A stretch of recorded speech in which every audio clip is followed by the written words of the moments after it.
أعوذ بالله السميع العليم من الشيطان اللعين الرجيم بسم الله الرحمن الرحيم. In the name of God, most merciful, ever merciful, and may God's peace and blessings be upon His holy Prophet Muhammad and the purified members of his household and progeny.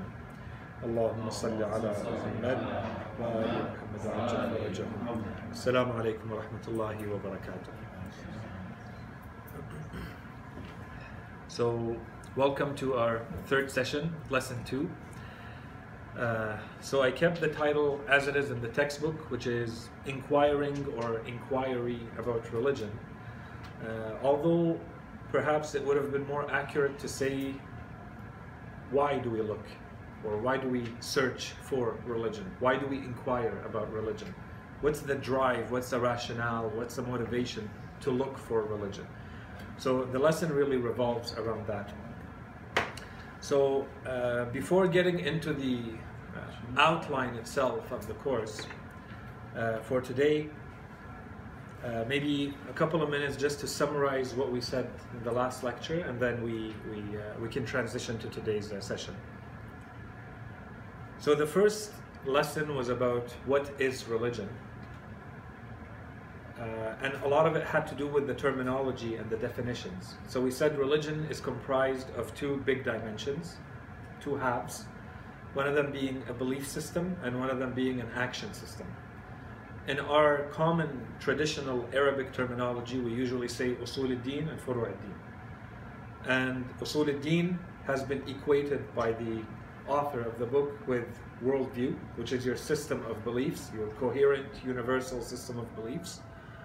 And furu' al-din, which is usually, the details of which are usually studied in fiqh, has been equated by the author with ideology, the notion of ideology, which is your coherent set of actions deriving from a system of belief. And so we said that there's a relationship between worldview and ideology, or between belief and action. No human being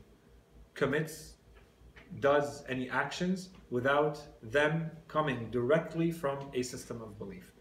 Of course, we're talking about voluntary actions.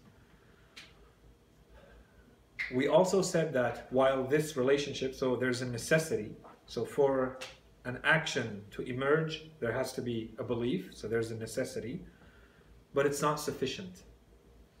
So if you have a system of belief, you cannot go into the details of your action. How I'm going to pray cannot be extracted from my system of belief. The details, that's why we say it's a universal. It's at a very high level. The moment you get into the details, you have to study it from another field, from another discipline, which is fiqh in this case. Then the author explained that in today's world, we can say that there are two major worldviews. One of them being, we can call it the religious worldview, and the other being the material or materialistic worldview. The religious, he gave a number of criteria, the most important of which being that there are 3 existential questions that every mature, knowledgeable, rational human being will ask themselves. The first is, where do I come from? The second is, where am I going? And usually this is what happens after death. And the third is, and what am I supposed to be doing between the origin and the destination? What's the meaning of life? What are my responsibilities? What are my duties? What does this all mean? And this is what we usually take from what we call the system of prophethood. So we take a message that explains to us what happens between the origin and the destination from the message from a prophet. That's the divine worldview, or the religious worldview.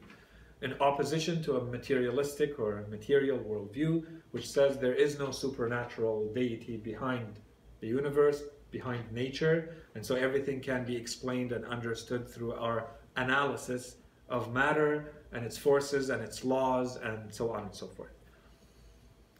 So if you have a system that tries to answer these 3 questions in the manner in which we answered them, then we are in what we have called a religious worldview. And this is the big sphere, as we said. So the moment you're within the sphere, you call it the religious worldview. Everything else is outside. Within that religious worldview, you can have details and smaller spheres where now you talk specifically about the beliefs of a Christian as opposed to a Muslim. Okay, now you're going to have to go into more detail about this origin and about this destination and about the message. Or you're going to talk in more detail about the difference between a Sunni and a Shi'i, for instance. The details are going to come in the smaller circles. Now we're talking about the foundation, the fundamentals of belief, of a worldview. At that level, the consensus is about those three questions and the general, universal answer that you give. And the details will come and either make you fall into another subgroup. For instance, you believe in adl, so you're referred to as adliya, or you believe in imamah, so you're imamiyya, and therefore you become a Shi'i. So it's a smaller circle. Then the big one, which included not only you, but what the Quran calls Ahl al-Kitab, right? So that's the consensus, the common denominator. That's why the Quran makes you're inside Ahl al-Kitab or outside, because those are the three main fundamentals. You have agreed, all of you, on a God, you have believed and agreed on an afterlife, and that there's a message coming to you from God through a prophet. Generally speaking, that was the outline and what we said for lesson 1. Of course, a lot more detail, but the gist of it. So now that we understand what religion is and some of the terminology that we need to use, we can go into the second lesson, which is, now that we understand what religion is, why should we spend time and effort and energy trying to research it? And we live in a more and more complicated world where there's more and more information, more and more opinions and religions, and it's more and more difficult to find the truth. So is it really worth my time and my energy starting on this journey that may or may not lead to anywhere? That's kind of the framing for this lesson. So the outline for today's lesson, as we said, is trying to answer this question: why is there a necessity? I'm going to start with importance, but the conclusion of it is going to be necessity of studying religion. And keep in mind that we are still right now at the level of the rational. This is a rational journey. And we're trying to follow the same steps, the same rational process as any normal, rational human being trying to get into this journey. So I cannot say, and therefore I will study religion because my marji' says, or because Imam al-Sadiq says, or because the Quran says. I haven't proven that there's a Quran yet. I haven't proven that there is an Imam and that that Imam is called Imam al-Sadiq and he's one of the Imams and I have to obey him. So that's why for now, last lesson, this lesson, and perhaps 2 next lessons, we're really at the rational level. And this is very important, especially for people like us, because of who we interact with. You cannot use your own religious, agreed upon, in your religious community, agreed upon evidence with someone who doesn't agree that this is actually evidence. That's why we're writing here that it's a rational journey until now. So why do we look into religion from a rational perspective? Because we're saying it's rational, we're basically implying that any human being, anywhere on earth, with proper maturity and reasonable logic, would agree with this. And that's why we say the proofs will have to be based on the nature of a human being, or what's instinctive or instinctual in a human being. So you cannot say, and this only applies to people living in China or Australia or Antarctica, right? It has to be universal to humanity. So this is based a little bit on the outline in the textbook, and then we'll complement it with stuff more elements as we go through the lesson. But generally speaking, the author presents 3 main reasons for studying religion. He says human beings have a natural, instinctive need for knowledge, which we refer to usually as curiosity. So that's the first reason, and we'll talk a little bit about that. A second reason, and he lumps those 2 together, but we can definitely look at them as 2 separate arguments or both as one argument, which is human beings have a necessary, instinctive, natural need, desire for what is beneficial to them. If they think something is beneficial to them, don't forget your worldview. If you think something is beneficial to you, you will go after it, regardless of who you are and what it is. And if you think something is harmful, you will do what you can to protect yourself from it because it's a harm. So those two are a second reason why we research and study and invest time and energy into looking into religion. The third reason that is mentioned by the author is what he refers to as a religious sense. So he says that human beings have something innate, natural in them that makes them need religion. And we'll talk a little bit more about that because the author adds a nuance here. So although we will agree that there is something called a religious sense, the author is not going to rely on the religious sense as he continues on with the book, and we'll explain why. It's a very fine nuance, it's a detail, but it's very smart of him to say, we're going to put this one aside and we're going to concentrate on the first two for the next lessons. And then there's a little section about the importance of studying religion. So after having said all of this, what does this all mean for us? So I think this is where I think it's important if we can take something away from this lesson, in addition to knowing why do we study religion with these reasons, is that it's not only important, it becomes necessary. If we accept the logic that we're going to be presenting, then we cannot just say that it's important to study religion. No, it's necessary. There's a necessity. Your logic will dictate that you must study religion. You cannot afford not to study religion if you agree with what we're going to say and the premises that are going to be presented. And then finally, there's this whole section that he goes through over very quickly, which is, and there's all these objections. So yeah, we may agree with the general logic, but the reality is there's too much information, it's very complicated, it takes a long time, we may never reach a conclusion, or it's impossible. We can say that there are things in the world that are just impossible to, for which you can find a clear 100% certain answer, and religious matters fall under that category. For all of these reasons, it's not worth our investment. So he provides a little bit of an answer to that, and we'll complement that a little bit more. So that's generally speaking the outline for today's lesson. So let's go into the first reason, curiosity. Human beings have a natural need to know.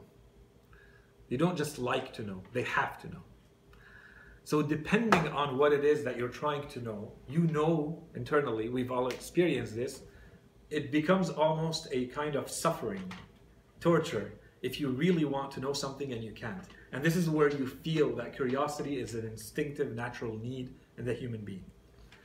So the more, for all sorts of factors, an object of knowledge is important to you, the more you're going to want to know more about it.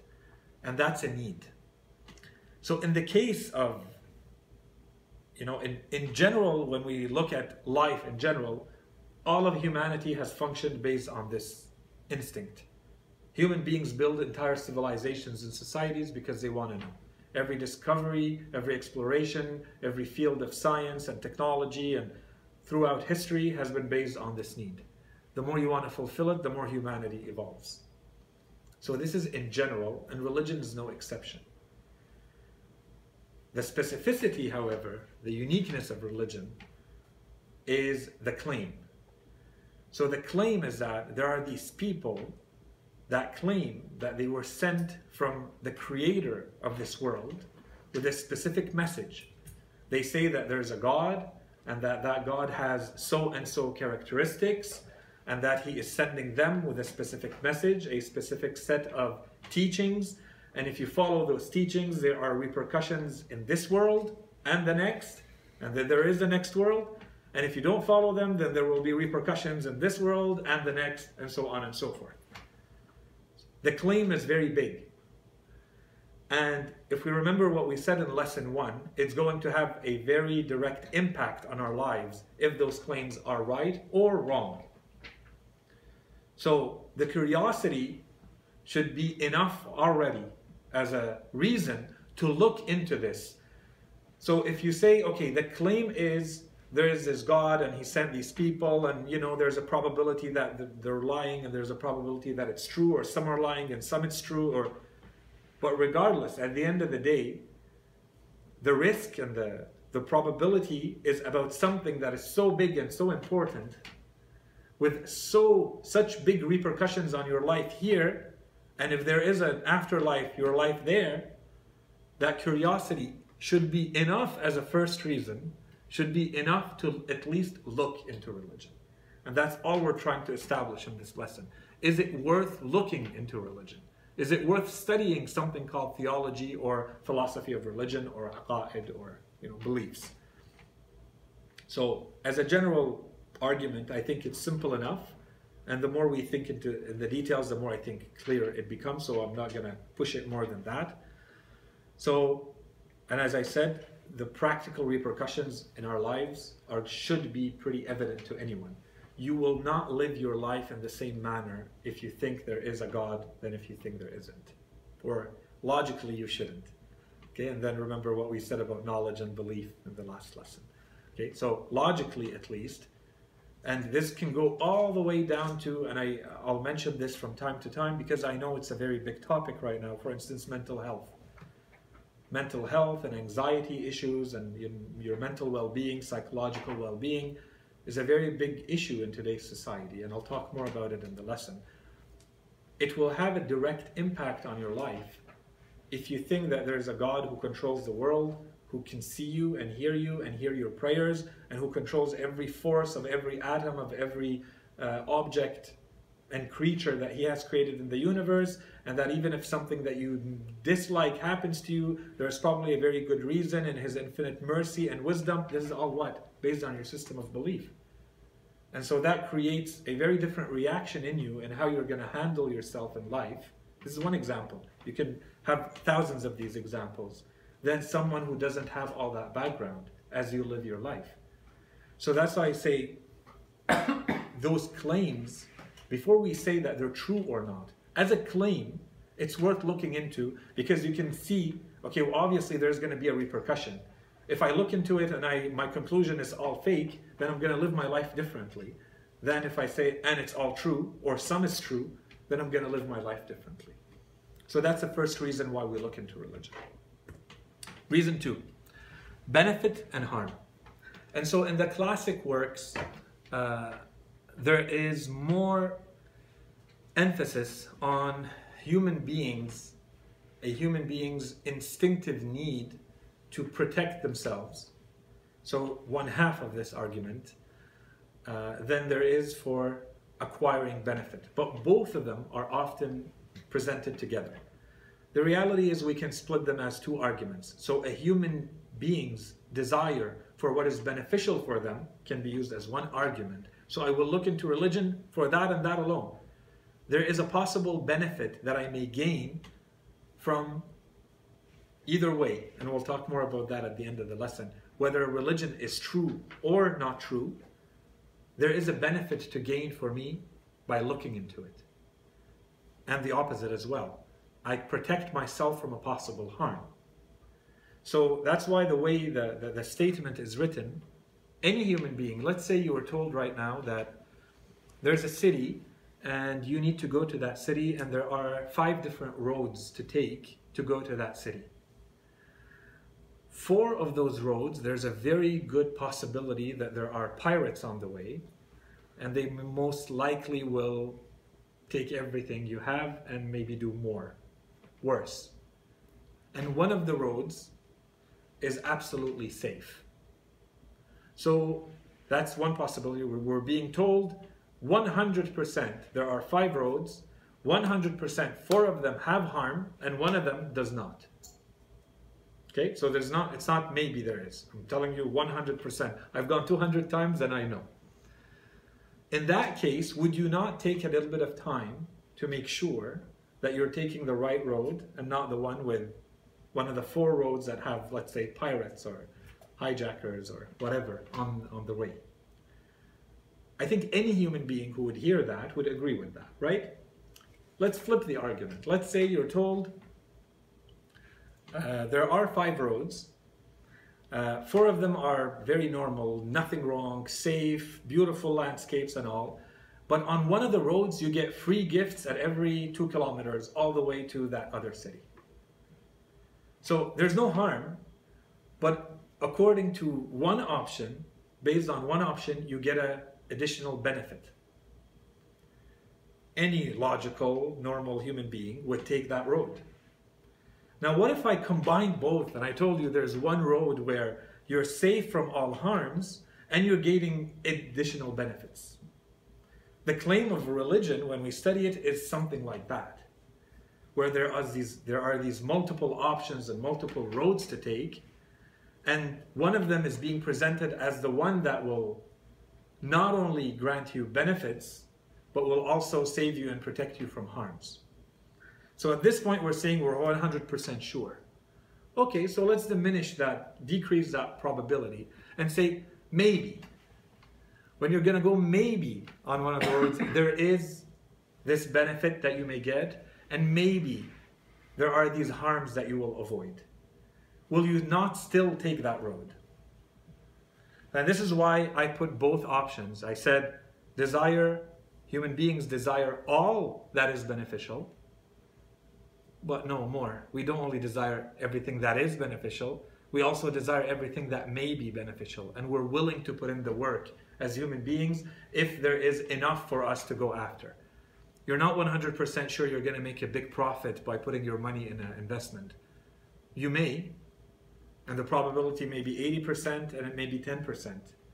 And the 10% may still be enough, and we'll talk about that depending on what the benefit is at the end, and you will still do it. So the may is important. So even if someone uses the argument of probability, you cannot reach 100% certainty. Okay, let's work with the probability. Does it mean that it's not worth any investment and not worth any effort looking into, or is it still worth looking into? And as I said, this argument can be presented as one argument with both benefit and harm. Sometimes it is in the classic works, and sometimes it's presented as 2 separate arguments. That's why I wrote 1 or 2 arguments. And then there's another argument that is sometimes presented in some works, and it's called, in Arabic they say hubb al-dhat, which is your love of yourself. And this is not limited to human beings. This goes to animals and every living creature, plants as well. We've been created in a way that we recognize and we do whatever we can to survive. And this, generally speaking, is referred to as love of the self. If you understand love of the self, then you can derive from it your desire for benefit and your desire to protect yourself from harm, because it falls under survival and love of the self, depending on the terminology used. If it's more philosophical or biological, or in biology they'll say survival, right? You're trying to survive as a species or as an individual of a species. In philosophy, they refer more to it as the I. In psychology, or in philosophy, as the love of the self, and so on and so forth. So all I'm saying is, keeping that in mind, generally speaking, this is one set of arguments that goes together, and it's simple enough. I thought maybe to complement this argument, I think it's important, because we're talking about benefits and harms, to take it to kind of just push it a little bit more as an argument. We have to look at the claim of religion too. So the claim of religion is that here are some of the functions that a religion can play, and in fact have played. Whether the religion is true or not true, religions have provided this to people throughout history. And there is more. These are a few examples. One of them is that human beings are truth-seeking, related to curiosity, as we said. So a religion will have the function of providing truth. There's a truth value. When we said that your worldview is based on things you believe in or you know, then religion will give you things to know, and will give you the certainty that you do know and you do believe in something that is truthful and not something that is, let's say, an illusion or a myth. And that's why there's a difference. Every religion will say, this is a myth, this is us, and this is not us. Okay, so there's a truth function in religion. Secondly, the truths have to do with our relations with ourselves, with the universe, with other human beings, and with God. And this is not nothing. It basically gives you a scheme or an infrastructure through which you interact with reality. Religions provide an ethical system. They say what is right and wrong, what is good and bad. There is good and evil in religion. And not all religions are going to agree on everything of what constitutes good and what constitutes evil. But a religion will provide that, will provide an ethical system. A religion will provide, to varying degrees depending on the religion, it will provide a system for social interactions. And then you have all the systems within that of a society. You have an educational system, you have a legal system, you have a legislative system or a juristic system, you have a financial system, you have a political system, and so on and so forth. All of that I'm calling, generally speaking, under social systems. Religions will provide that. And other things. So, if we're saying that the claim of a religion is to provide benefits, and human beings are looking for benefits and avoiding harms, then we have to look beyond the very, let's say, traditional view of religion that it's for your spiritual salvation. It is. But usually religions are claiming more than that. These are some of the claims. We're not saying they're true, we're not saying they're false. We're saying they're worth looking into. And this is linked to both the curiosity argument, humans want to know, and two, humans want benefit and avoid harm. This is the second argument, and these functions of religion are directly linked to that, because there's a claim in religion that they will meet those needs in humanity. Reason 3, the religious sense. So what's the religious sense? So the author says that many psychologists, and here he relies entirely on psychology, and we'll talk a little bit about that. Many psychologists have identified 4 big dimensions or big senses in a human being. What are those 4? And they're very important. The first one is knowledge. Second one, the good. So human beings recognize the good, and they distinguish it from evil or bad. This is instinctive in a human being.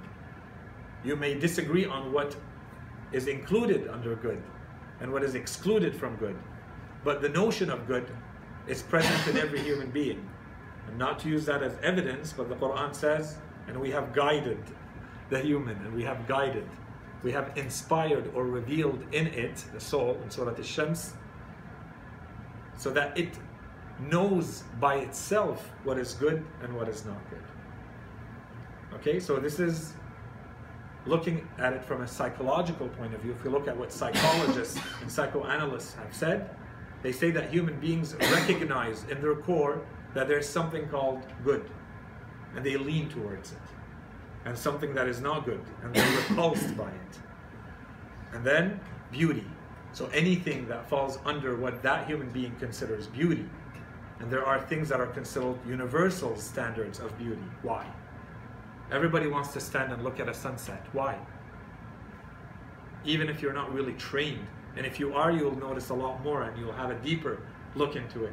But if you're not, you will still recognize beauty. So these are instinctive desires and needs in human beings to lean, that make them lean towards things and lean away from other things. And the fourth one, very important, and so the author says that this is more recent, that human beings have identified this as a fourth sense available in human beings. It's the religious sense. So the evidence that he provides for this, some of it we saw in lesson 1, so he doesn't repeat it. He said in lesson 1 that the fitrah, or the unaltered, pure human nature, can be proven to exist and to have certain specific desires if we go back all the way in history and we look at every single human society that we know of, and we find that there are some things that are common to all of them. Which means that regardless of time and regardless of space, all human beings share that need, right?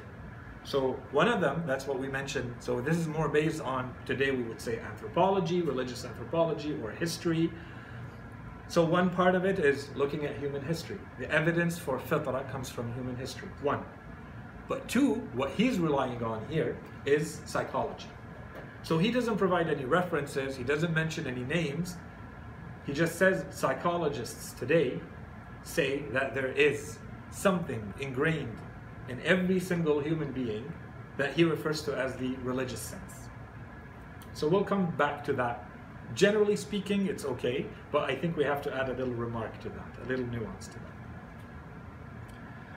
The objection that we may hear here is that not everybody will recognize and will be aware of that need in themselves.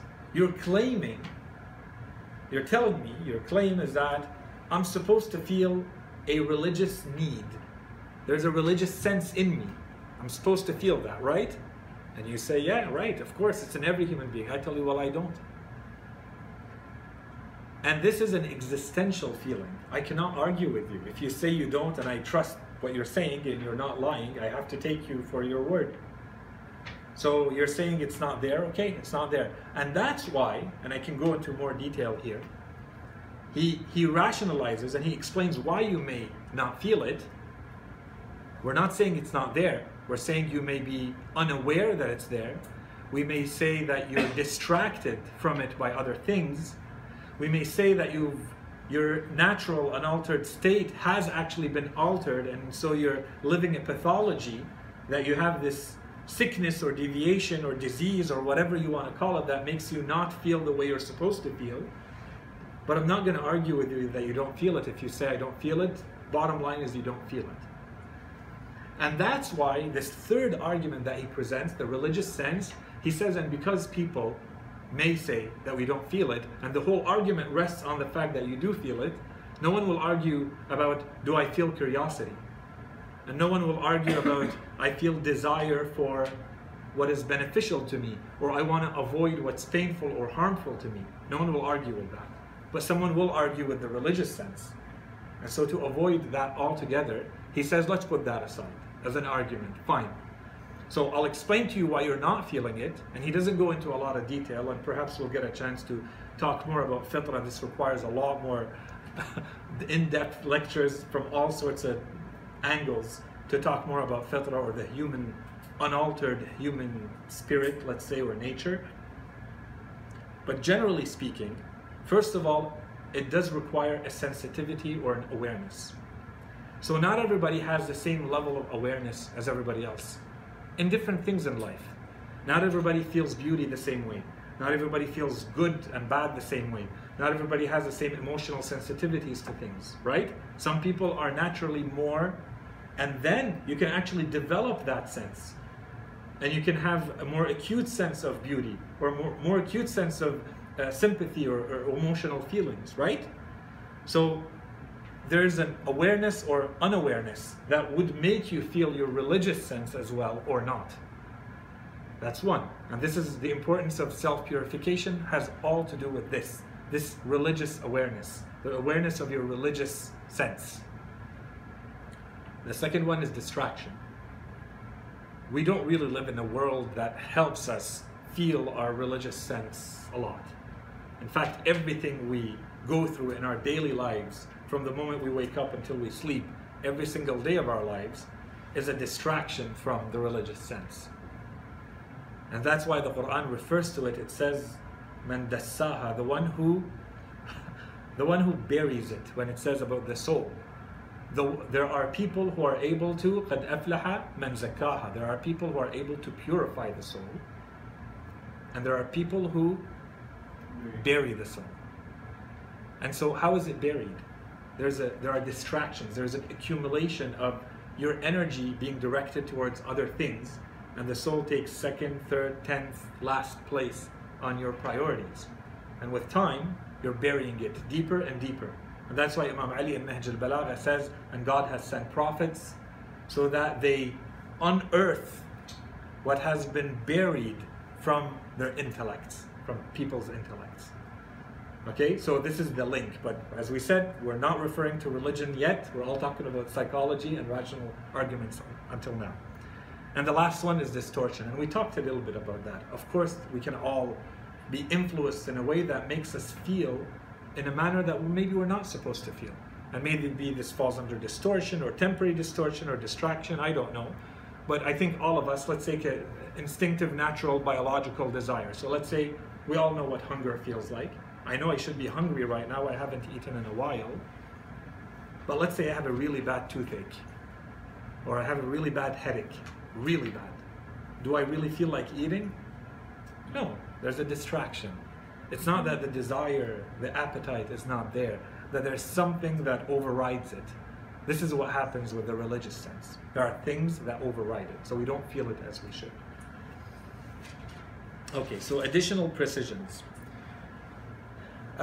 So until now, a number of reasons were provided. Curiosity, desire for, the first one, desire for knowledge or curiosity. The second one, desire for benefit. Third one, avoiding harm or pain. And this third one, the religious sense.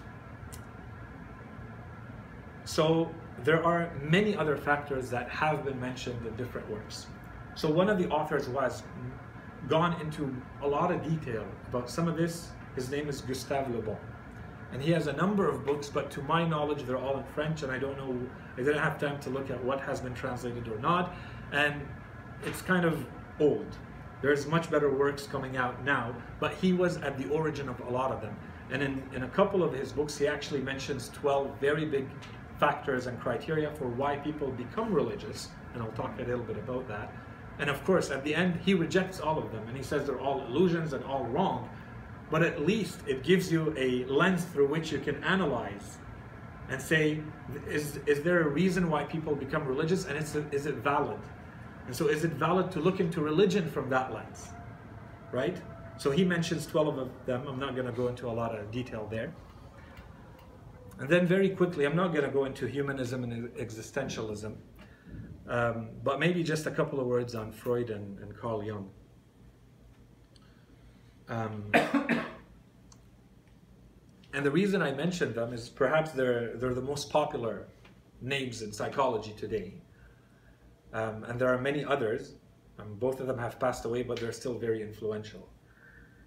And the reason I mentioned them is to come back to something that I mentioned earlier, which is it's kind of a general, and this is something I'd like to ask you guys after the lesson to see how many people are actually reading the lessons or not.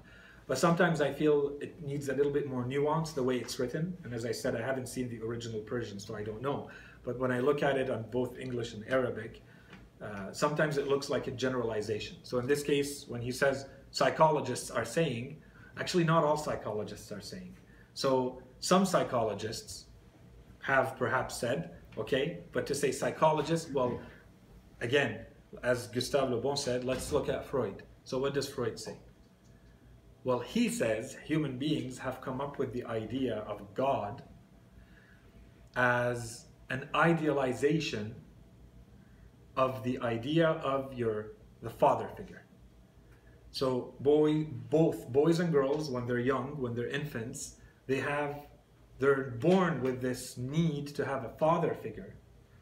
And they idealize that need, and the father figure represents, it's a psychological idea, but it represents a lot more in life. It represents fairness, it represents power, it represents perpetuity, it represents... So these become themes running in their lives, of course, and this is the whole work of psychoanalysis. Going back to see what your relationship was with your father, to know what's going on in your life today. In any case.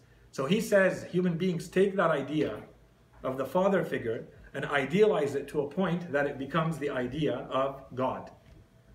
And as they grow up, and as they have access to the tools of psychoanalysis that will deconstruct all of that for them, they'll see that the idea of a God is actually an illusion that their psyche or psychology has created, and that they can put it aside now that they understood what's going on and move on with their lives.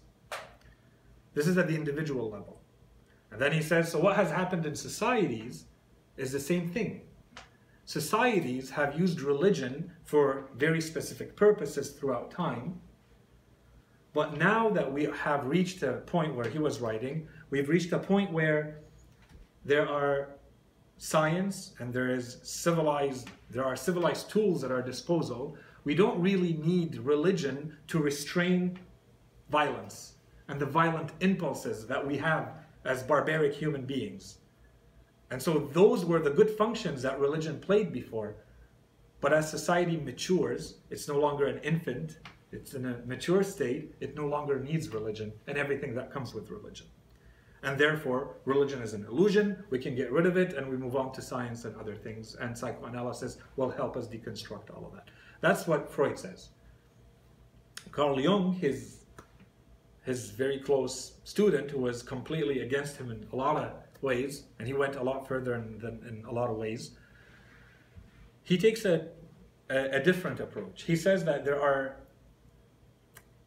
again, the same idea, he calls them archetypes, that these things that we find in collectivities, if we look at humanity in general, in groups of people in general, we put them together and we identify some common threads, we see that everybody has these ideas of the sacred and the ritual and religion and God and good and evil and mother and father and birth and death. These are archetypes. Human beings are born with them as though they're programmed in their DNA, and they interpret their entire experience through that lens, these archetypes. And so these are not illusions.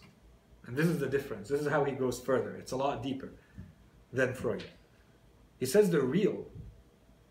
They are very much there in every human being's psyche. Psychologically, there is a God. And the way Carl Jung describes God, he says you have to go at what he calls the ground of your soul.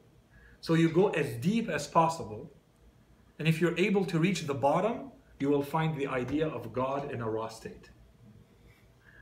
So on one side, you say, okay, but he's stuck in a psychological world. He's not recognized. Is there a God outside of your psyche or not?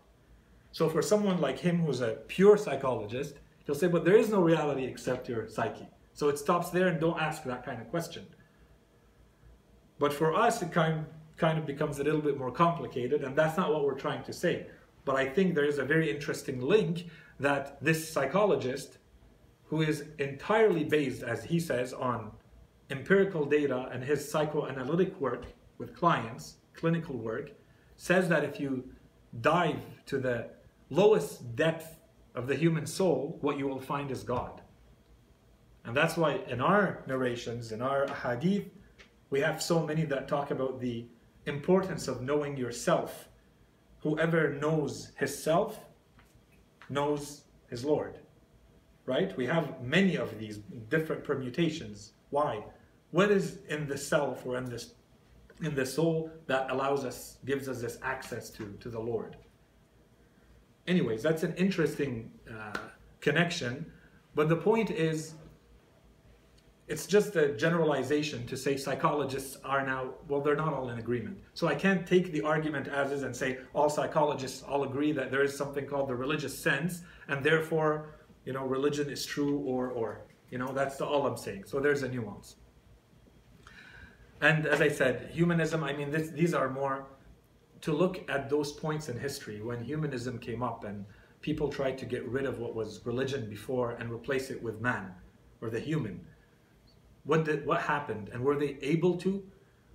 So we have to look at that and see, did the claim actually match reality? Were people who adopted a humanistic approach, were they able to get rid of all the elements of religion, or did they just call them something different? The same thing with existentialism, and these are philosophical movements, and humanism is a lot bigger than just a philosophical movement. It has an artistic side, a social side, a political side, and so on. Anyway, so all of that to keep in mind is just to add a bit of nuance to the argument. Then the importance of looking into religion. So sometimes I think the way this argument is presented mixes between what is the origin of religion and the importance of looking into religion. So the drive or the motivation to study religion is one thing, and where does religion come from is another, but sometimes they overlap. And the reason is because of the function. So what function does religion play? And you can look at it from different angles. So I'm just adding that for precision. Then there are reasons why we look into religion. that were not mentioned in the textbook. So I thought I'd mention two, I think, big ones. One of them used in all the detailed classic works have it. And one of them, unfortunately, is absolutely non-existent in my knowledge, except in maybe one or two books, very recent books in the philosophy of religion, advanced works. They have started to talk about the second one, but I think it's very important to mention it. So, thanking the sustainer. This is considered one of the main arguments for looking into religion. So we haven't proved that there's a sustainer yet. There is sustainer being God, of course, the one who sustains, the one who provides everything we have. But the argument goes something like this. If you look at your life, you can certainly see that it is filled with things to be thankful for. You should be grateful for everything you have in life. Everything, from your very existence to your faculties, to the things that have been granted to you, to the opportunities, to how you feel every day, and so on and so forth. Therefore, the least you can do is try to see who is behind all of this, and if there is a creator behind all of this, then he ought to be thanked. And so this is, generally speaking, the gist of the argument. So in the classic textbooks, this is referred to as shukr al-mun'am. The argument is just referred to with these two words, but the detail of it is what I just... So the argument is straightforward, and it, of course, we can talk for hours about, as the Quran says, and if you try to count the bounties that Allah subhanahu wa ta'ala has given you, you will not be able to do so. So that's one reason why we would look into religion. And as I said, it's not mentioned in the textbook, so I'm adding it to complement. And the second one is religion can provide meaning to life. And this is a very big topic. And unfortunately, I think it's completely missing from all of our textbooks. All of our classic works in Islam do not have any mention of religion providing meaning to life. There might be indirect references to it, but it is not presented in this manner. And I think it may not have been important before. The argument, I think, has always been valid, but the importance of the argument, I think, has a very renewed interest, very contemporary interest. Anyone who studies kind of the big movement of human history knows that, since the scientific revolution till about now, and movements like humanism and existentialism and other movements, religion used to provide something stable in our people's lives. And this was thrown out the window. And attempts were made to replace it with other things. For instance, science. For instance, a humanistic approach to life. And so on and so forth. The problem is that nothing has actually been able to replace what religion meant at that time. And that's why there are movements, some places you see, that they take science beyond what it's supposed to do, and they have to elevate it a lot more to make it into a religion so that it performs that function. Because in today's society, this is what's missing. There is no meaning. Meaning has become relative. Societies are creating the meaning as they go. There is nothing fixed. Everything is relative. And if there is no meaning, I think a lot of people, if we want to go into a bit more detail, generally speaking, a lot of people are able to go through their daily lives without having a lot of meaning to their lives. Okay? People who think a lot, they're overthinkers, and they overthink. They may not be able to sleep at night because their life doesn't have enough meaning, but generally speaking, it's not a problem of the masses. Until a human being is confronted with something that is difficult in their lives. There is a struggle. And the harder the struggle that you have to go through, the more important the meaning of your life becomes.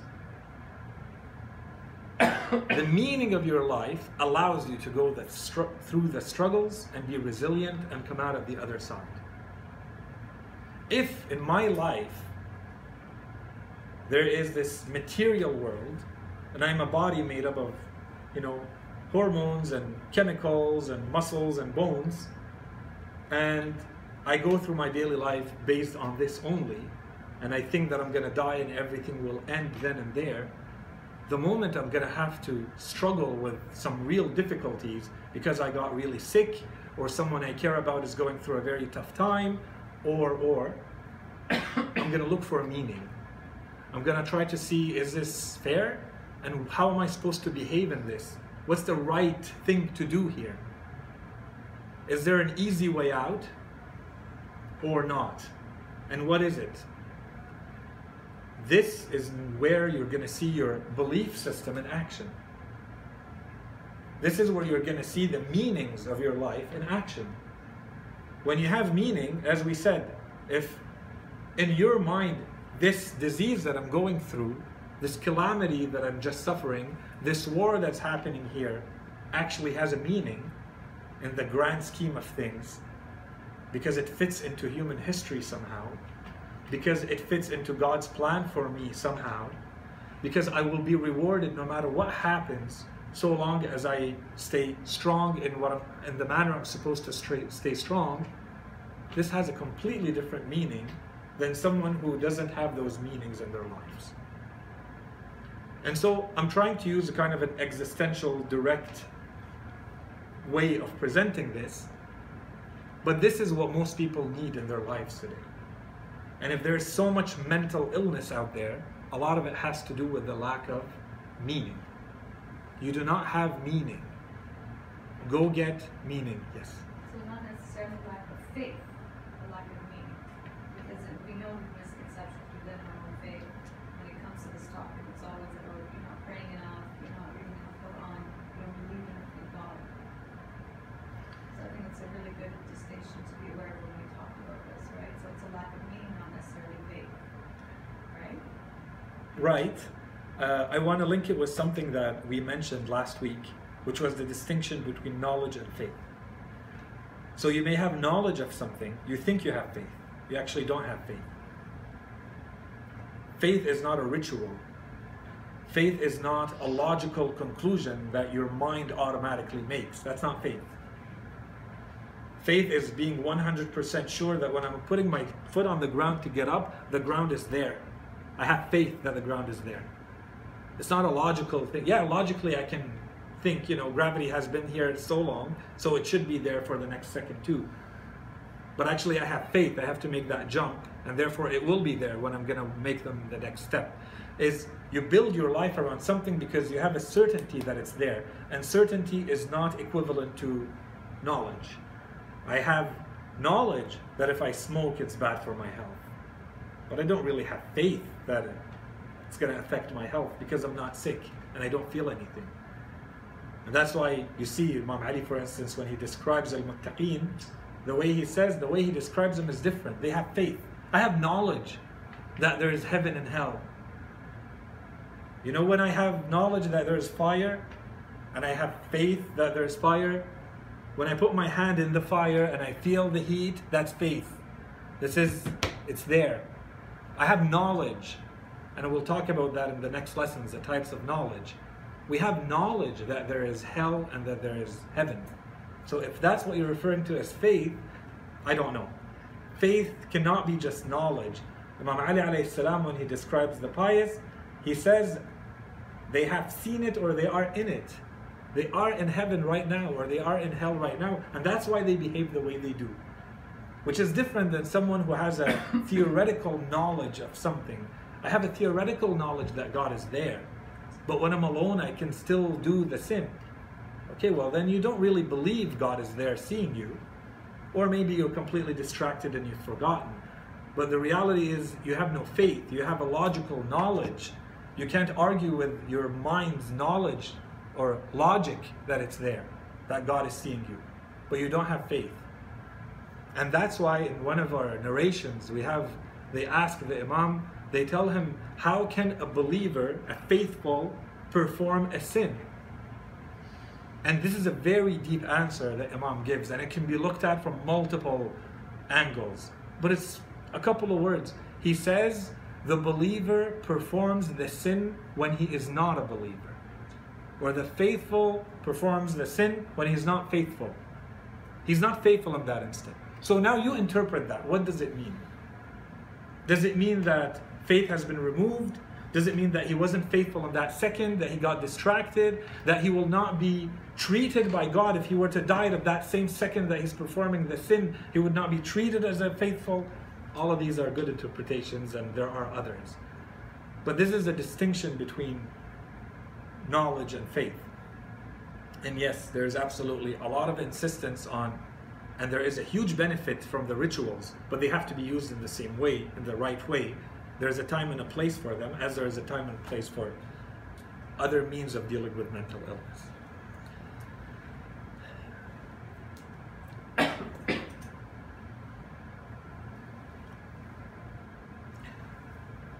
So now we can have an objection to everything we said. We mentioned it at the beginning. So yes, okay, religion looks like it's important, it's maybe worth looking into because we're curious and because we want our benefits and because we want to avoid harms and because we have a religious sense that may or may not be felt. Okay. When we look around it, however, we see that a lot of people don't take religious inquiry very seriously. So why is that? So there are multiple reasons. A lot of people, they will give an answer that if it's analyzed properly, will amount to laziness. What they're really saying is, I'm too lazy. There's too much to read, too much to know, too much to look into. I don't have time, I don't have the energy, I'm too busy with other things. Laziness, indifference. That's one version or one reason why you would avoid it. A second reason is it's restrictive. I may not like what religion has to say to me afterwards, and I know that that religion may say, okay, well, you're not allowed to drink alcohol. Okay, well, that's going to be a problem for me because I really like alcohol. So, you know, that's too restrictive. So I'm not even going to go there. I'm not going to even open the door because I don't like the idea that there might be restrictions on my freedoms today. So I don't go there. Another reason that it's sometimes mentioned, or in reality it is the case, is what I'm calling an impasse. So people feel that the road is closed and that you will not be able to reach the truth in matters of religion. And again, the reasons could be it's too long, it's going to need 50 years of my time to study all the religions out there and to see which ones is right and which one is wrong, and or it's too difficult, the topics are too abstract and complicated and too much info, I don't have the tools, so on and so forth. Or the last one, which is there's a very low probability. So the first one is it's impossible. Second one is, okay, it may be possible, but the chances are I'm not really going to get it. So the low probability one we're going to talk about in a second. Yeah? Even for the impasse one, isn't that in a way almost despairing with the mercy of God? In a way. Okay, so we're talking about someone who doesn't believe in God yet. All we're trying to do here is to say religion is worth looking into. So you're kind of a couple of steps ahead. You're already at God, which is good. This person is not. So he's saying, for me to go to get to what you're talking about, I'm going to have to spend too long. It's too difficult. I'm not sure. I'm probably not even going to be able to reach a conclusion whether there is a God or not. So here we're saying, what are the main objections? So these are the main objections. So for the impasse,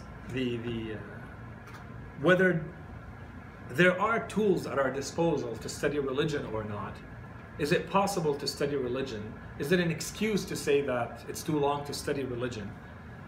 We're going to talk in depth about that in the next lesson, I think, or the lesson after that. And the same thing for what we're going to say at the end as well for reaching our human potential. It's coming in the next lessons. That there's a very low probability that we can reach a certain truth about religion. This is what he, in the lesson, calls objection. He puts the heading, calls an objection. And he presents this as an objection, so we'll talk about that. And we'll link it with something in philosophy very well known called Pascal's wager. And so here, the author basically says, anyone who resorts to all these, and we'll talk about some of them at the end of this lesson and as well as the next lessons, anyone who wants to resort to these is like a child who's very sick and about to die, and he needs to take a remedy or a medicine, and he doesn't want to because it's too bitter. But he's going to die if he doesn't take it. And so what do you do in that case? The child is too immature, he doesn't have the faculties and the logic to understand what needs to be done. And in his mind, he doesn't like it and it's too bitter. He makes an analogy and says, basically, this is how these people are reacting when they say to what amounts to, because no one says I'm too lazy, but that's really what their argument says. I'm too lazy, there's too much to read, too much to know, I don't have time, I don't have energy. So he's saying they're acting like children. When you understand the things we talked about, which is what's at stake, when we looked at the benefit to be gained and the harms to be avoided, or the knowledge that you need to feed your curiosity, or if we link it to what we said, which is the meaning of life and so on and so forth, then it's kind of childish and immature on your part to say, I'm too lazy to look into this. And there's going to be very big repercussions, ramifications, if you don't. So he says, you know, they lack of maturity and seriousness. And then he adds to that basically they're not living up to their full human potential. And this is going to be talked about in more detail in a full lesson. What does it mean to be a human? And we're going to link it to having a worldview and a coherent ideology that goes with it. And this is a religion. And the Quran says, you know, they are like animals or cattle or beasts, depending on the translation you use. Nay, they are worse. Because the expectation from cattle or from animals is that they don't have the faculties to be better than they are, but we do. And we're wasting them. That's why the Quran says they have hearts, they have eyes, they have ears, but it's as though they don't. Right? إِنْهُمْ إِلَّا كَالْأَنْعَامِ. So he makes the link here and basically dismisses all these arguments very quickly as people who are using any of these arguments as just it doesn't cut it.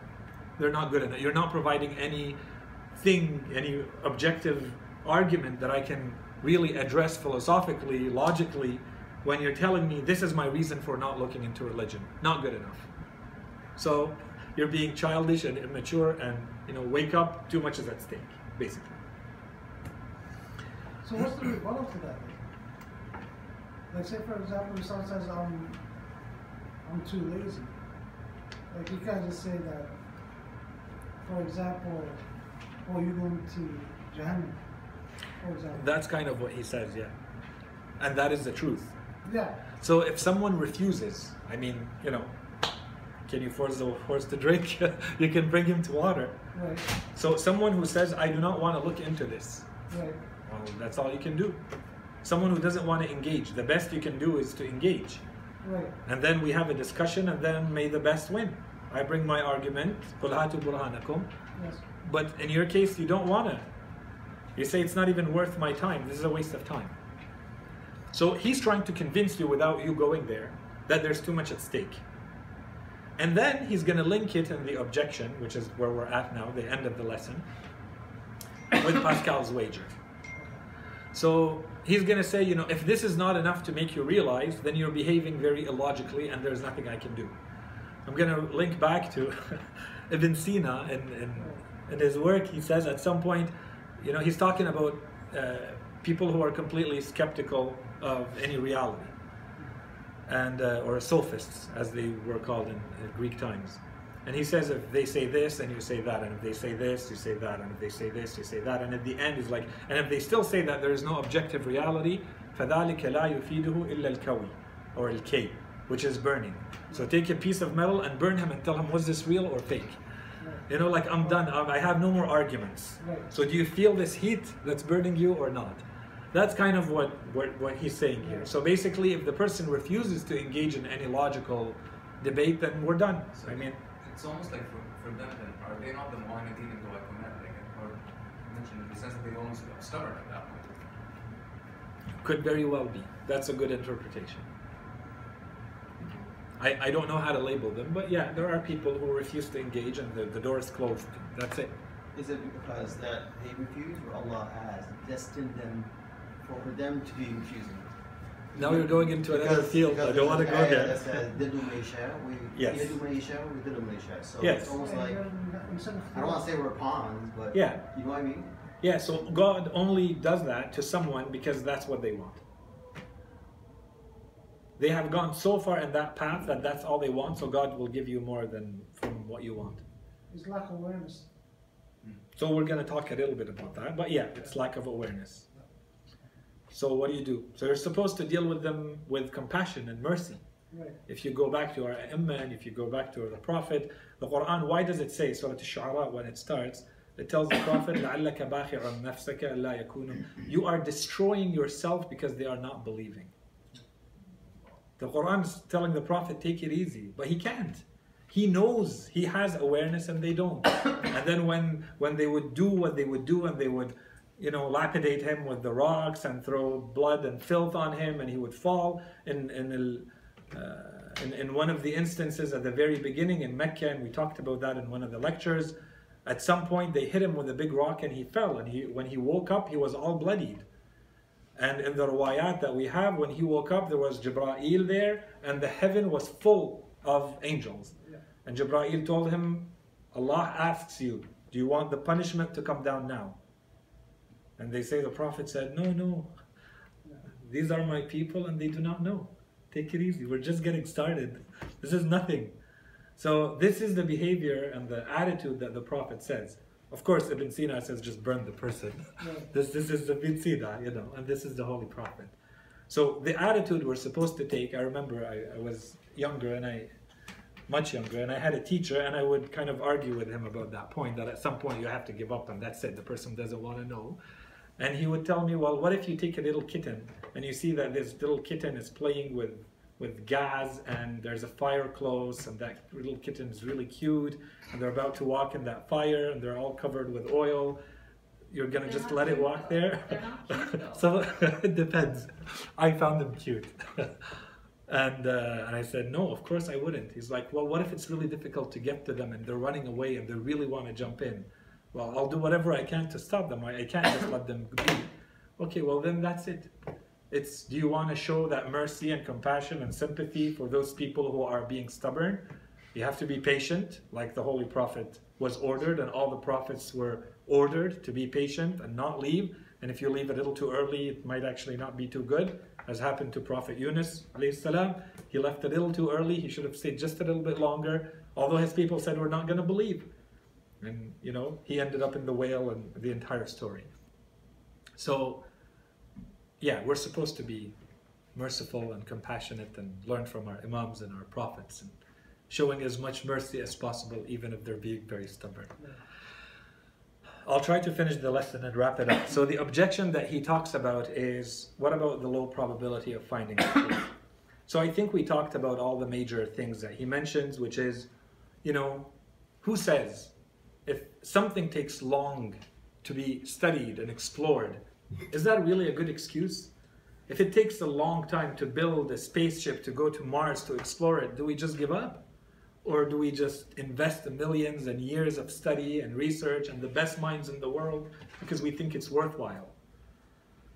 Then why is it that when it comes to religion, all of that is just wiped aside because I can't put in an hour or a day or a week or a year or whatever time is required of me to study it?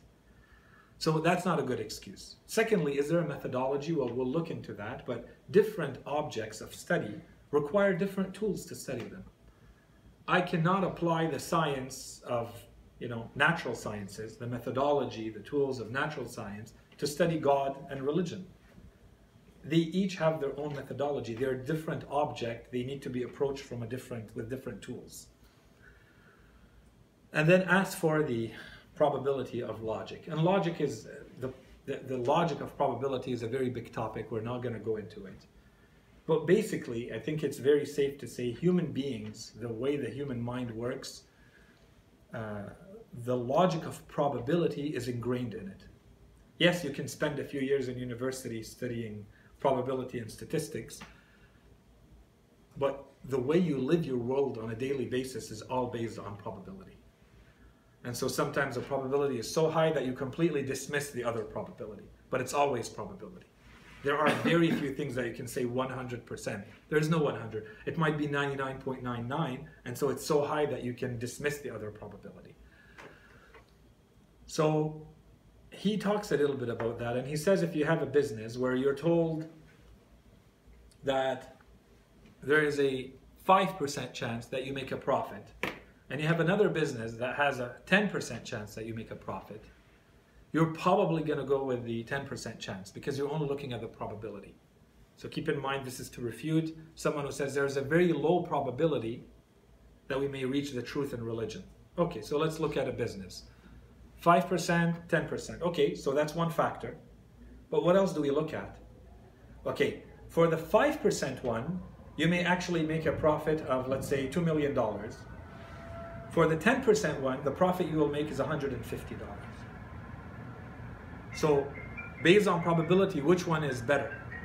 5%. The first one, even though it's only 5%, you don't look at one factor, which is how probable is it that I reach. It's what am I reaching?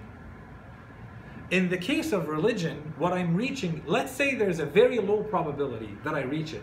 But what I'm reaching, in the words of Pascal, Blaise Pascal, who was a very big philosopher, inventor, mathematician, prodigy, all of that, writing in the 1600s, right after Descartes. In his words, he basically says, there's everything to be gained. The gain is infinite, and the loss is infinite, depending on what you believe in. And this is what you're risking.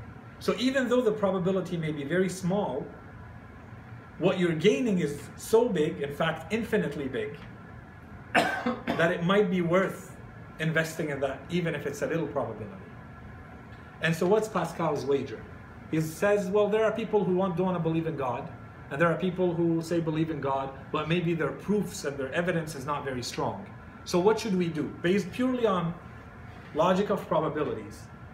So this became a very, very famous argument in philosophy called the Pascal's wager, Blaise Pascal's wager. He wrote a book called Thought or Pensée in French. And he basically says there are only 4 options.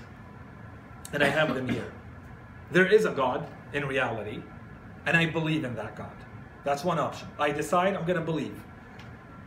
Well, I have an infinite gain. There is a God and I believe. Good for me. Infinite gain. Second option, there is no God, but I believe. Well, he says some loss. Because obviously I'm probably sacrificing something, investing some time in this belief that is false. Okay, there might be some loss. There is no God, and I don't believe. So I do nothing about it, and there is no God. Okay, there might be some gain. I'm living my life in accordance with my belief, and my belief is actually matching reality. There is no God. Okay, good for me. Or the fourth option, there is a God, and I don't believe. Here, the loss is infinite. So, if we want to use the logic of probability and do a risk assessment, is this a proper risk that I should gamble on? Infinite loss. And the other one is infinite gain, and in between I have some loss and some gain. So I can easily just quickly dismiss the some gain and some loss, because compared to infinite, I think those can take the side. So let's look at the infinite. Should I even risk the possibility of an infinite loss? An infinite harm, infinite pain, however you want to describe it, which is, according to the claims of religion, that's what you're going to get. So he says, therefore, the safest bet is to believe, and you hope that there is a God.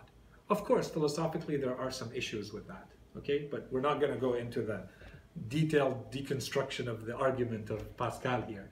Generally speaking, this is referred to as Pascal's wager, and the author does not refer to it, but it's kind of implied in his logic in the end of the chapter, the lesson.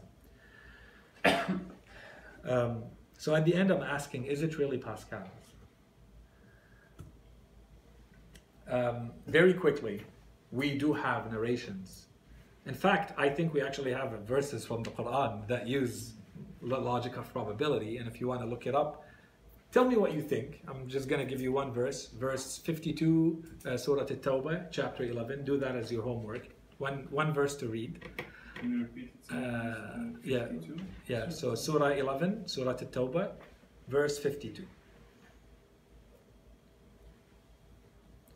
So look it up and, without even reading the commentary, try to just read the verse itself and see if you find any logic of probability in there or not. Because the claim in philosophy is that Pascal was the first to introduce this type of argument. So I'm just taking it about 12 centuries before, but that's okay. Imam Sadiq alayhi salam, and we have in our narrations many of these, but I just wanted to go to the ones that are direct in there. I know of 2 narrations directly from Imam Sadiq alayhi salam. There might be others. One of them is in Al-Kafi and one of them is in Al-Bihar, and it's reported from Tawheed al-Mufaddal, who was one of the companions of the Imam, and he sent him a letter. And he's telling the Imam that, alayhi salam, that their atheism is basically spreading where they are.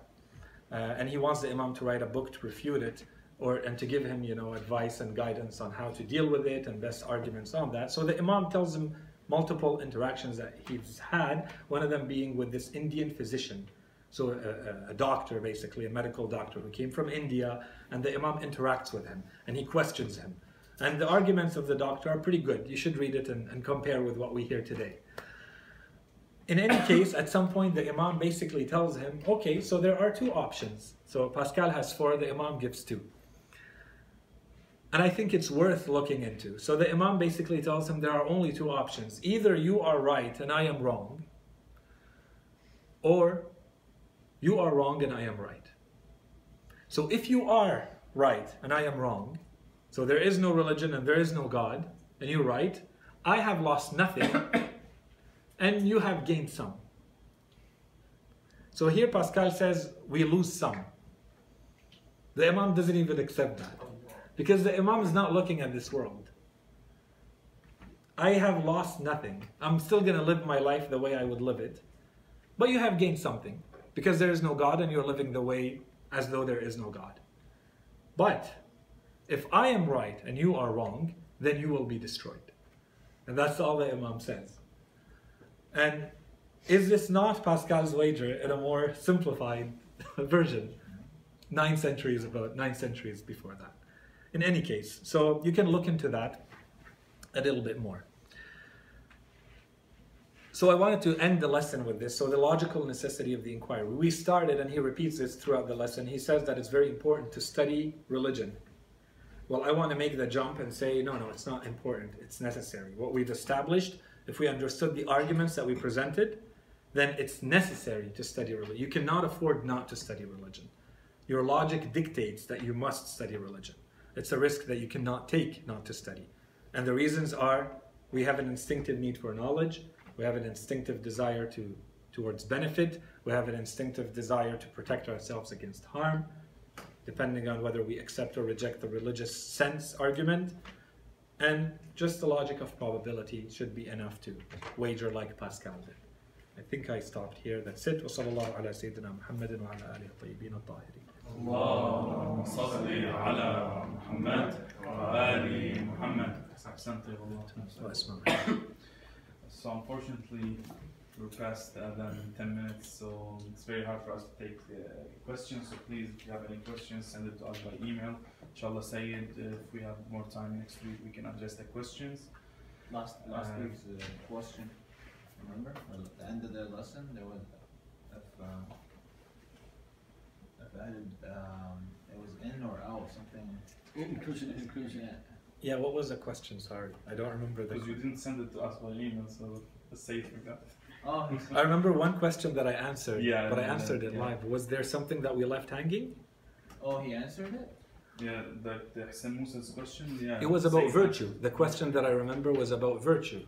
So, if someone has knowledge, because we talked about the importance of knowledge, so what does it mean to have knowledge? Is there a correlation, in his words? Is there a correlation between knowledge and virtue? No, it wasn't that question. So that was the question that we answered, and we said, well, there should be, but it's So not. inshallah, He if asked you us remember. that question for. he asked it. He asked the question. You You asked asked the us the question. question. It was, Okay, now I remember. Yeah. So, that wasn't really it was more a rhetorical question. I ended the lesson with that, which is basically whether the spirit of Islam is more inclusive or exclusive. Exactly. So do you have an answer? well, we came up, Yes? I would say yeah, I mean. Inclusive? Yeah, inclusive. I think Based there's on what? I think there's the ma'an and the khasim to that. Okay. Okay, let me start with them and come back to you. So why is it inclusive? Don't ask me.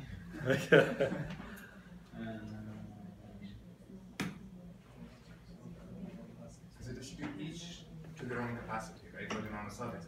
Okay. Let's tell the Shia, the ones who preserve our words, who convey to the believers that which their hearts can bear, and withhold from them that which their hearts cannot bear.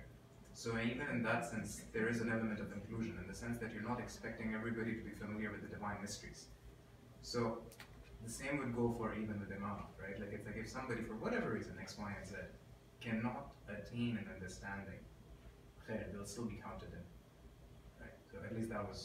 Absolutely. That's what Hadi So wants very to say. good. That's Okay. exactly what Thank I you, want. Hadi. Okay, that's very good. Absolutely. I just wanted Yes. to hear the answer, that's it. I know it's not up there, but it's... Okay, so personally, yes, but today there are voices that claim that we are a lot more exclusivist than inclusivist. And I personally disagree with that. And I don't think the seerah, the lives of our imams and the holy prophets were exclusive in any way. They recognize the merits of those who deserve the merit, but that's not at the exclusion of others. And that's exactly what you said. Of course, when we have a narration that says, if Abu Dhar knew what was in the heart of Salman, he would kill him, because Abu Dhar cannot handle what's in the heart of Salman. It doesn't mean Abu Dhar is excluded. He has a There's capacity no- to gain that, but once again... But there's no exclusion, No. right? He has So- certain capacity of the ni'mah from Allah Yes. that he's being blessed with, that he can handle. Exactly. It's it's I know a exactly. purity of heart, it's an ability, it's a knowledge, Like, but it doesn't exclude the others. So there's tashkik, right? In philosophy we say there's gradation. It's not Exactly. black and white, you're No. in, out. You're in, but the in is very, very large. Because what I've learned in houses and one of the discussions on Ali Ilahiyya, in Farsi they say Ali Ilahiyya is, in Farsi they call it Hamichi's Bijay Khudash, which means everything is in its place. Yes. That's So if one you of the take four one thing definitions to of another yes. place, and it's not a good fit for that place, It's injustice. it's an injustice. So it's Exactly. just kind of like a similar concept. Like if Nabi Muhammad sallallahu alaihi wasallam was giving a khutbah to the masses, it's to the level of their all universal understanding. But then if he's talking to a certain companion like Salman Muhammad alayhi salam, right, he has a certain intellect that he can handle, or some level of taqwa that he can receive a specific lesson from Exactly. Nabi Muhammad. Yes. And Abu Dhar is... Thank you, Sheikh. Okay.